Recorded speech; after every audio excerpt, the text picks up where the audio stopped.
thing we have to fear is in war, fear itself. there is no substitute for victory. Let us never negotiate out of fear.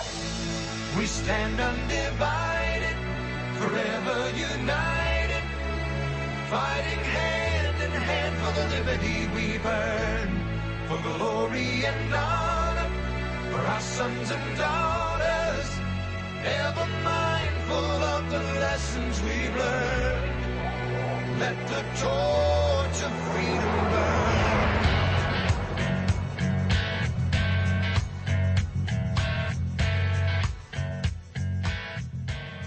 Welcome to WallBuilders Live with David Barton and Rick Green. This is the intersection of faith and politics. We're looking at things from both a biblical and a historical point of view, all kinds of issues in the culture. And, of course, we talk about everything from business to politics to, what's happening in government, education, our families. How do we take a biblical perspective on all these things?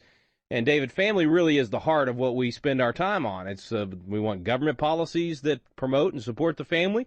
We talk a lot about how, we can actually serve in our families to lead and raise up children that'll be leaders for our country. Yeah, it's interesting because as you look back biblically, that is, the family is the institution created before government was. Government was the second institution. Family is the first institution.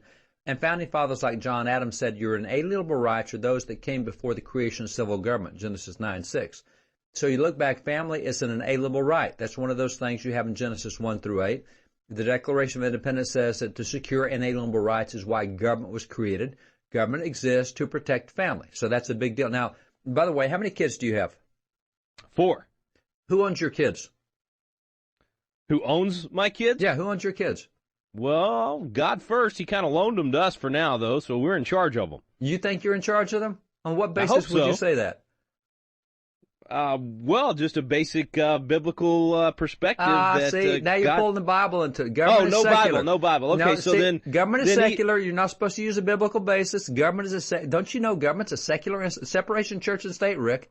Gee, I wonder what it was based upon, though. Let's see. Did just some people come together? You know what? Even if they did that, even in cultures that don't base it on the Bible, at least they come together and they're smart enough to say each parent is responsible for their child. Most of them. But see, you don't have a big enough view of government. Government is everything. Government takes care of every need you have.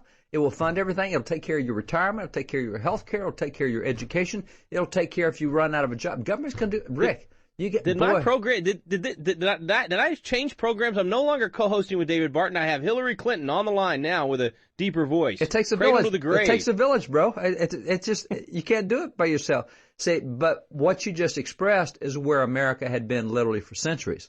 Even as we get into court cases like Meyer, Nebraska, and Pierce versus Society of Sisters, the Supreme Court itself said it's a fundamental right, not a right, it's a fundamental right of parents to direct the education and upbringing of their children. So a fundamental right. A fundamental right is not the right to have a good education. A fundamental right is a God-given right. And so it is a God-given right. It's one of the basic and inalienable rights for you to direct the education and upbringing of your children. You're the ones over them, not the government. What we're going to talk about today is who owns the kids, because amazingly, this is now a major topic, a major debate, and that nonsense that I was playing with on saying, why would you think you own the kids? You literally have that going in government. One of the things that is circulating in the medical communities right now is what they're calling a parentectomy. Now, we know what an appendectomy is. That's where you take out the appendix. We know what a tonsillectomy is, where you take out the tonsils. Well, we're talking parentectomies, where you take out the parents. And we've had folks on in previous programs. Remember the program we did about Scotland, where from the time you're born, they assign you a government interface because you're considered to be a ward of the state, not of the parents. And so, therefore, there is a government representative to represent you to the government from the time that you're born. And that's where American government is moving in so many areas right now. And it is amazing that because the government thinks it owns the kids, it also then has the right to decide what it wants to do with those kids. And as we saw in the case of Justina Peltier, when they made her a ward of the state, they started doing medical experiments on her. Now, we will object to medical experiments on lab rats and on monkeys and on dogs. But my gosh, since we can't do it on other animals, let's take kids and do it on them, because we sure don't want to hurt a rat or something else. But we got all these kids who are wards of the state, so let's do it for them. And that's what we've seen happen. And now it has reached the federal Congress level, where the representatives like Michele Bachmann have introduced what's called Justina's law to say, no, you cannot use kids for medical experimentation, as it was done in the case of Justina Peltier. So that's what we're going to look at for a bit here is what this new law is, what it'll do, and what it does for parental rights.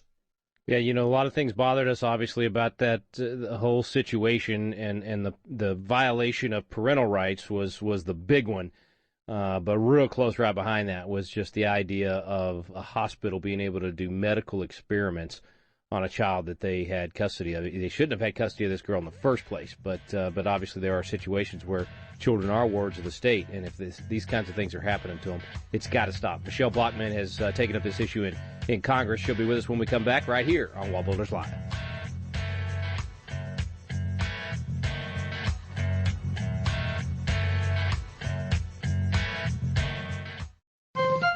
This is David Barton with another moment from America's history. Federal courts have made several amazing rulings recently, ordering the removal of a cross from a cemetery, banning religious holiday displays, removing the Ten Commandments from public view, prohibiting student prayers whether verbal or silent, and numerous other similar restrictive rulings. As one current justice has noted, the Supreme Court has now become, quote, a national board of theology. Our founding fathers would be astounded. They designed the First Amendment to keep the federal courts completely out of this issue. As Thomas Jefferson forcefully declared, I consider the federal government as prohibited by the Constitution from meddling with religious exercises.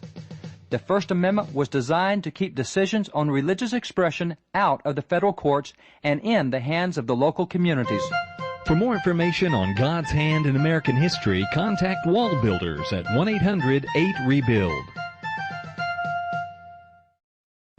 Let the torch of freedom burn.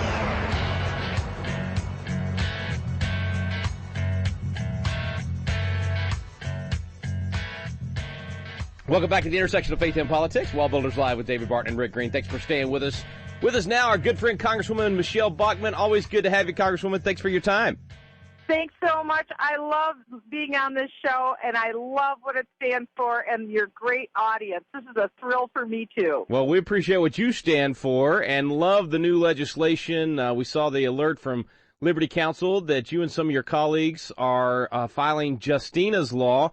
Tell us, remind our audience that may not be familiar with what happened there in Massachusetts, what happened, and why this is so important to you. You've fostered 25 kids or something like that, if I remember right. Yeah, my husband and I were privileged to be foster parents to 23 kids. This story about Justina Peltier really broke my heart. Maybe a lot of your viewers or your listeners saw this on the Mike Huckabee show. Justina was a beautiful 14-year-old girl, and what happened is that she became a medical experiment, like a medical guinea pig overnight. She was placed in isolation in a psych ward at Boston Children's Hospital for 11 months. This is hard to believe. She was a part of a good Christian family, not a foster child, a biological child. But during this time, Justina suffered inexcusable abuse and maltreatment. Here's what happened. Before she was admitted to Boston Children's Hospital, she was a 14-year-old competitive figure skater. Today, she can't walk. She can't stand. She can't sit without assistance. She has organ damage. She's lost her hair. And what this brings to the fact is that this Boston Children's Hospital was receiving a federal grant to fund a study on a mental disorder. Justina did not have a mental disorder. She had a physical disorder, and she was under the care of a leading expert for her medical disorder. Well, after a 25-minute meeting with the local doctor in that hospital who was getting the government grant, he changed her diagnosis, and he wanted the parents to agree to that change in diagnosis. The parents said, no, we know what's wrong with her. We don't agree. And the doctor said, no, you're wrong. And so the doctor called the Massachusetts Department of Children's and Family, and I'm not making this up. They had the security escort the parents out of the hospital, and Justina was made a ward of the state. For 11 months, Justina was stuck in isolation in a psych ward in Boston Children's Hospital. These were middle-class parents who bankrupted themselves, who were not going to let their child be taken away from them. And they did everything they could, including getting the attention of Governor Mike Huckabee and getting on his show. Mr. Pelletier came into my office in Congress and told me the story of Justina. My heart broke. I wrote the law, Justina's law, and essentially what this law does, Rick, it pulls federal funding from any hospital or clinic that tries to do this to another child. In other words, where they do medical experimentation on a child that they make a ward of the state and that has no direct benefit for the health of the child. It benefits the doctor who's doing the research because he gets all the money of the federal grant. It does no benefit to the child. And we just have to make sure that our federal government isn't so big and so powerful that it can use a federal grant to separate a child from its parents and make the child a ward of the state just so some hospital can get federal grants to conduct research. You'd never in a million years think something this horrific could happen in the United States. It did, not just to Justina, but to multiple kids around the country. And in fact, there's 5 other kids just at that hospital alone, Boston Children's, that this has happened to, and it has to stop. Now, I know we're in different parts of the country, Michele, and sometimes it's the connection isn't great. I'm assuming you said Moscow Children's Hospital is where all of this happened, not Boston. I mean, this would be a Russian kind of thing, not here in the U.S. This is happening in our backyard. That's right. It's happening here at Boston Children's. And once we started talking about Justina's law, and I've been trying to do radio and TV to tell people about this law, once we started to get more attention to it, our office has had our phones ringing with other parents who've also had this situation. And so, again, it isn't just Boston. It's around the country. And so, Rick, I'm glad that you have me on today because people can go to my website, which is bachmann.house.gov. They can go to my Twitter. They can go to my Facebook. We tell Justina's story. We want people to know this story. And if they know of a child in this situation, please come and tell me.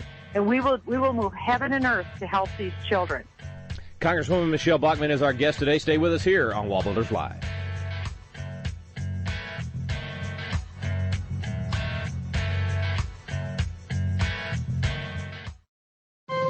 This is David Barton with another moment from America's history.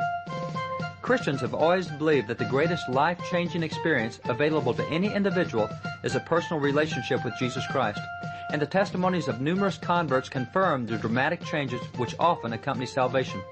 One such testimony of change comes from founding father Noah Webster, who explained, "I was led by a spontaneous impulse to repentance, prayer, and entire submission and surrender of myself to my Maker and Redeemer. I now began to understand and relish many parts of the Scriptures which before appeared mysterious and unintelligible.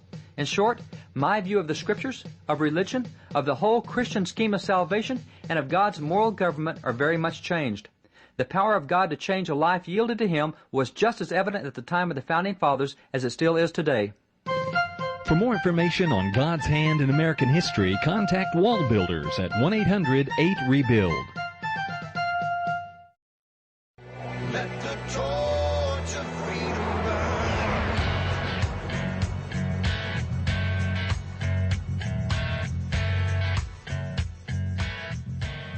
We're back on WallBuilders Live. Thanks for staying with us. Congresswoman Michele Bachmann with us. We're talking about her legislation, Justina's Law. And we know our listeners are familiar with Justina's story. We've had Matt Staver and others on to talk about what the horrors of what happened to this family in Massachusetts, and you know, jokingly said, Michele, that it must have been Moscow Children's Hospital. Couldn't have been Boston, but it is, and it's happening in our backyard. Not only in our backyard, but this is happening to our children. This is happening to families across the country, and if I remember right, we had Matt Staver on when he was representing the family. He said that once they started, really uncovering what was happening there, like you said, there's 5 other kids they had done this specifically to, that he said this is almost like an epidemic. I mean, they're losing kids in the system there that are being taken from families and put into this. How did we get to the point to where a parent could be overridden by a doctor after a 25-minute interview and taken from them for a year, more than a year? But yeah, for 16 months. Well, like I said, my husband and I were privileged to be foster parents. A foster parent, Rick, a foster child by definition, is a ward of the state. We have 400,000 foster children in this country, and now President Obama is trying to bring all of the foreign nationals, the illegal aliens, to the country, and he has said that he will put them in the foster care system. Well, I will tell you from personal experience, we don't have enough foster parents now in the country for the kids in America. We certainly don't have enough foster parents for all of the illegal aliens that the president is trying to bring in right now. But again, that's more kids that you can see how we can't imagine doing this. Yeah. But if you have a hospital and they are going to get millions of dollars in government grants if they can conduct medical research on somebody, and a ward of the state can't say no. A little kid can't say no if they're a ward of the state. So here you could have this institution getting millions of dollars from our government to do medical experimentation, and a kid can't even say no, it's sick. Follow the money. Follow the money. I mean, the motivation here to take a child from their family, the horror that this girl went through for more than a year, not getting to see her parents, or when she did, it was 1 hour a week with guards around her. I mean, and then to be experimented on, as the Liberty Counsel press release said, these are children made in the image of God. They deserve to be treated that way, not like human lab rats. How can we help you pass this legislation and protect these kids? Thank you. Contact your member of Congress and your 2 United States senators and tell them to sponsor Justina's law. I'm Congresswoman Michele Bachmann. It's my law. And tell them to sponsor Justina's law. I actually brought Justina and her dad and her sister into what we call the Republican Study Group. It's 170 Republicans in the House of Representatives. She told her story, and the members were really wowed by this wonderful girl. But remember, Justina Pelletier, she comes from a middle-class, godly family of parents, and they weren't going to let anything happen to their daughter. And like I said, they effectively lost everything they had. They sold practically everything so that they could somehow get attention to bring their daughter back. Now, that's an intact, godly family. And it still took 16 months to get her back. And it still took 16 months, and only because shows like yours were willing to talk about this horror. That's why this can never happen to another child, and that's why I'm begging the people who are listening today. I know that your listeners are loving people. Their hearts are broken for kids that have problems. And so if you could call your member of Congress, call your United States senators. So this is at the federal level, not the state level. Call your House of Representatives member and your U.S. senator and tell them, please sign up on Representative Michele Bachmann's bill. It's called Justina's Law. And the more votes we get, or the more people we get signed up, the greater that we can get this through. And actually, here's the good news. It's not Republican, Democrat. It's just about kids. Yeah. And I was able to get both Democrats, who are my co-chairs of the Foster Care Caucus. I'm the head of the Foster Care Caucus in the House of Representatives. We got the 2 Republicans, the 2 Democrats to sign up. And I believe we actually could get this through this year with President Obama's signature, because who in their right mind wouldn't want to help kids in a situation like this? We can get this done if your listeners get busy and make some phone calls. It can make a big difference. Last question I'll ask you, you started to say this and I jumped in on you there, but like you said, Justina's family, middle class, they bankrupted themselves, but they were able to get the money to fight and get her back 16 months. Imagine all the kids out there that have no one fighting for them, and they're the perfect target for these kind of studies where these docs and hospitals are using them as lab rats. There's nobody fighting for them, and that's what you're asking people to do, to stand with you in fighting for them. Yes, that's right. I'm fighting for them in my position, but remember, I'm only one cog in the wheel. The very important voice out here are the people who are listening to your show, Rick, because it's real people who contact their representatives. You know, next week, all these representatives are going to go home back to their districts, and they'll hold town hall meetings. When you see them, you tell them, sign up for Justina's Law. When they see the whites of the eyes of the people that they represent, that's when they pay attention. So please make the phone call. Go visit them. Take 10 of your friends or invite your representative or senator, your church.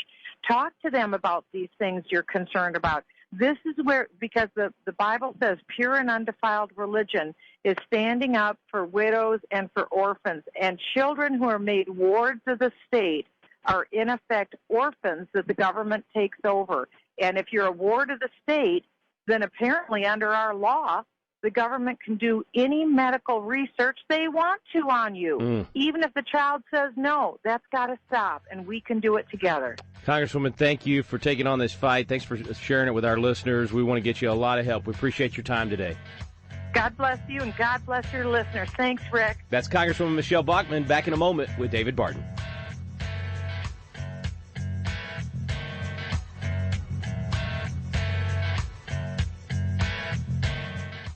Have you ever wanted to learn more about the United States Constitution but just felt like, man, the classes are boring, or it's just that old language from 200 years ago, or I don't know where to start? People want to know, but it gets frustrating because you don't know where to look for truth about the Constitution either.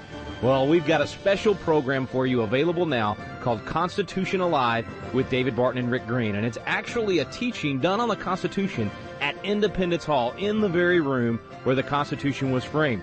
We take you both to Philadelphia, the cradle of liberty in Independence Hall, and to the WallBuilders Library, where David Barton brings the history to life to teach the original intent of our founding fathers. We call it the Quick Start Guide to the Constitution because in just a few hours through these videos, you will learn the Citizen's Guide to America's Constitution. You'll learn what you need to do to help save our constitutional republic. It's fun, it's entertaining, and it's going to inspire you to do your part to preserve freedom for future generations. It's called Constitution Alive with David Barton and Rick Green. You can find out more information on our website now at wallbuilders.com. Let the torch of freedom burn.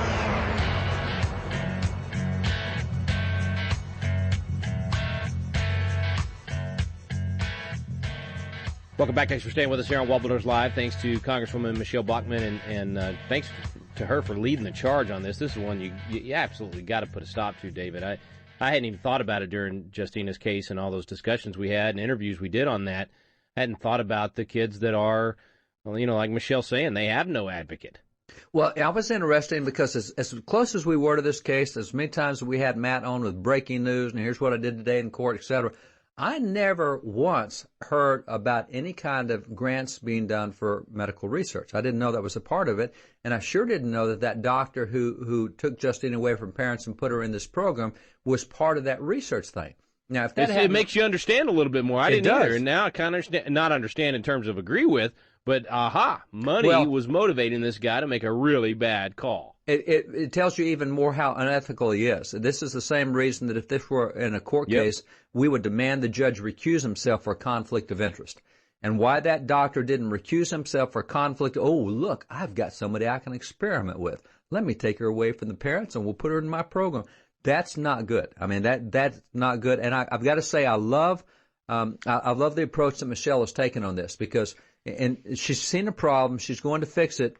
But she also did it constitutionally. She said, you know, all the feds can do is what the feds can do with federal money. So where federal money goes, we can control that. So she's not making this overarching policy to fix every problem with every kid in the United States, which is what Democrats would do. She's saying under the Constitution, we can control federal money. And so we will take that away from you if you're going to do this. And so that's a constitutional solution. This really needs to be done at the state level. It's one of the things we'll cover this year at our legislators conference. It's how states can pass Justina's law to give parental rights to parents and take it away from agencies, et cetera. And that's one of the things I really like about what she's doing. But using a federal grant to break up families is really bad, which is what happened here. They're using a federal economic incentive to break up families. But, you know, she said something I had not heard either. Now, I just got back from the border, just down at the border. I do not support illegal immigration at all, but I was down there. We took truckloads of supplies down there to meet the needs of those kids. And those kids down there, and people say, how can you do that? You're supporting illegal immigration. No. No, this is the Good Samaritan stuff. The Good Samaritan did not lean over and say, are you on this road illegally or not? I mean, there was a need there. You take care of the need. So not a fan at all of illegal immigration, clearly oppose it, but I have to meet needs where I can. Otherwise, the government's going to spend money to do that. So we were down there meeting those needs, and it's interesting that you see even down there, they're breaking up the families in a very real way. But for the president, Michele said, the president said, well, we're going to take all these kids and make them in the foster care system. Wait a minute. We got more than 10,000 kids a week coming into just Texas. You mean you're going to put 10,000 more kids in the foster care system every week? And that doesn't count? Way. There's no way. There is no way. And these kids will get so lost in that system, and that abuses them all by itself. So Michele's got this exactly right. And let me encourage people to do exactly what she said. Call and do not ask your congressman to support this bill. Ask them to sponsor it. What she said was specific. It's really key. We don't want support. We want sponsors. And so the federal line that you can call is 202-224-3121. You ask for the congressman from Massachusetts or whatever yours is, and you say, I want you to sponsor this bill, Justina's Law. Be a sponsor on it. That'll make a big difference. Absolutely. Thanks so much for listening today, folks. You've been listening to WallBuilders Live. We stand undivided.